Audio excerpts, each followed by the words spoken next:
sick of all the bullying and name-calling. No one understands me. Being intelligent is the only important and unique thing about me. Of course I'm not sure. Why is there a problem with being smart? No, you're not getting my lunch and I am definitely not doing your homework. But what happens when I stand up for myself? I get stuck in the locker, or I end up smelling like toilet water. Four eyes, you need us to see. Partially blind, so the doctor prescribed thick glasses I didn't want to try. My path was cleared, but I lived weird. I went to school, comments were thrown at me, and even my best friend laughed at me. I tripped and fell, thought I broke my leg. My mom came and picked me up. I had 40/20 vision left eye. I had to get thicker glasses. I came home from school and my glasses were broken, and I couldn't see the foggy path in front of me. Oh my gosh, you're so thin! Don't touch her. She might break it. Ain't that the truth? When looking at me, I feel like they're looking right through me. Like they don't see me. But yes, I'm here. This is still me. So what if I was born premature? Like every damn person in this world is perfect? No. Just because I'm flat-chested, really skinny, tall, and bony does not mean I'm anorexic. So don't tell me I'm weird and that no one likes me just because you have your own problems. Don't take them out on me. You don't know me. Hey! Guys, careful. She might try and get on me. She? Gross. Wrong body parts. I thought I had the wrong body parts. Day by day, I was thrown to the ground. I'm just tired of laughing, tired of the teasing, tired of the pushing and the shoving. I wanted to change, but no one else did.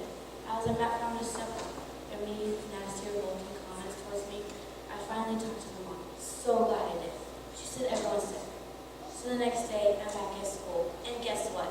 The comments, they're thrown at me. But all I can do is try to keep my head up high and don't let them come in.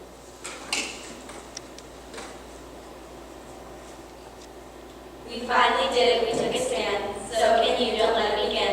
Just be yourself. That's the best you can do. Don't listen to them. Only you can judge you.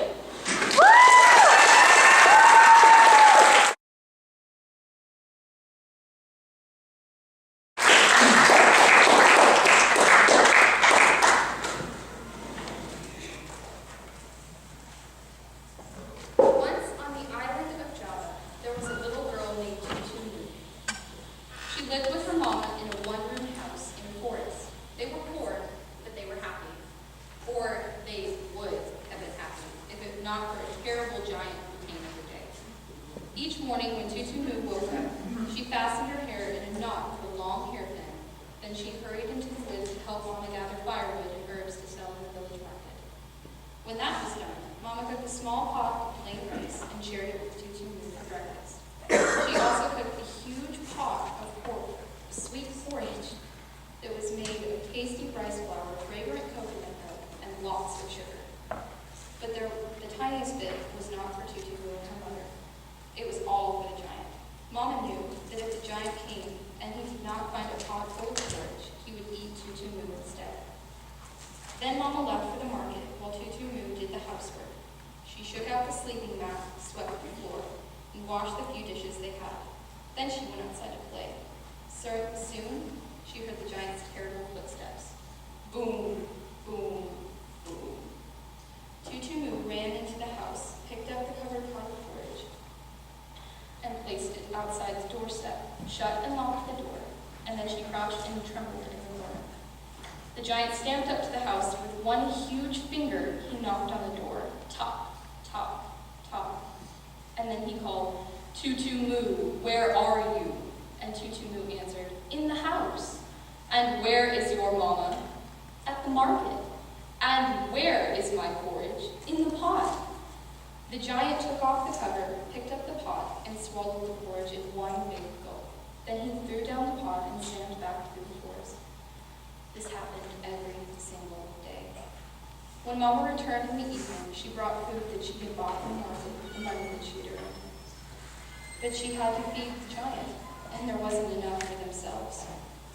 One day, Mama did not sell as much as usual. And when she came home, she only had enough food for the giant. She and Tutu had to go hungry. The next day was the same, and so was the day after that. Tutu and her mama were starving. On the fourth morning, Tutu got up, fastened her hair with a long hairpin, and helped Mama gather firewood and herbs. Then Mama cooked the porridge for the giant and left for the market. The sweet smell of the porridge filled the little house, and Tutu Moo was so hungry she couldn't stand it. "I'll just eat one spoonful," she said to herself. "The giant will never know." Tutu Moo uncovered the pot and ate one spoonful, but she was too hungry to stop. Before she knew what she was doing, a quarter of the porridge was gone. And then she heard the giant's terrible footsteps. Boom, boom, boom. Tutu Moo quickly covered the pot, placed it outside on the doorstep, shut and locked the door, and then she crouched in the corner and trembled. The giant stamped up to the house, and with one huge finger, he knocked on the door. Tock, tock, tock. And then he called, "Tutu Moo, where are you?" And Tutu Moo answered, "In the house." "And where is your mama?" "At the market." "And where is my porridge?" "In the pot." The giant took off the cover, picked up the pot, stopped and looked. "The pot is not full," bellowed the giant, and he threw it down and called again, "Tutu Moo, where are you?" But Tutu Moo did not answer.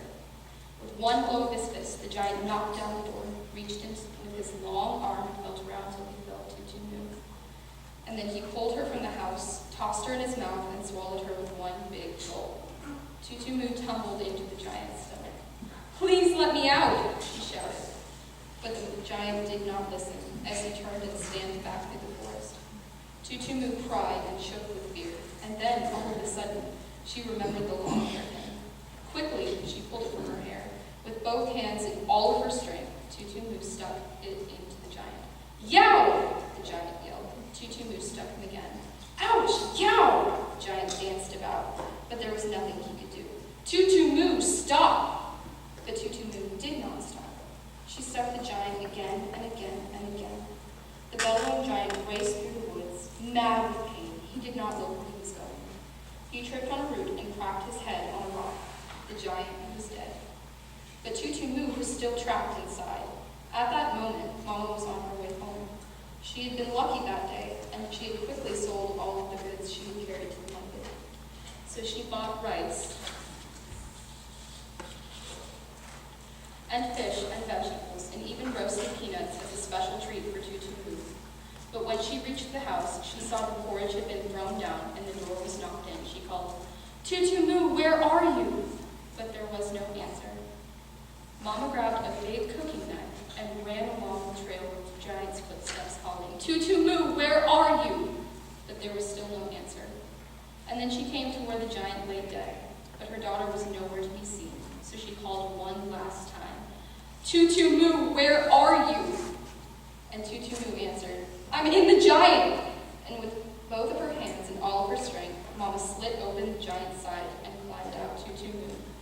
From that time on, Tutu Moo and her mama were happy. There was no more giant to bother them, and they had enough to eat, and they had sweet porridge for breakfast every single day.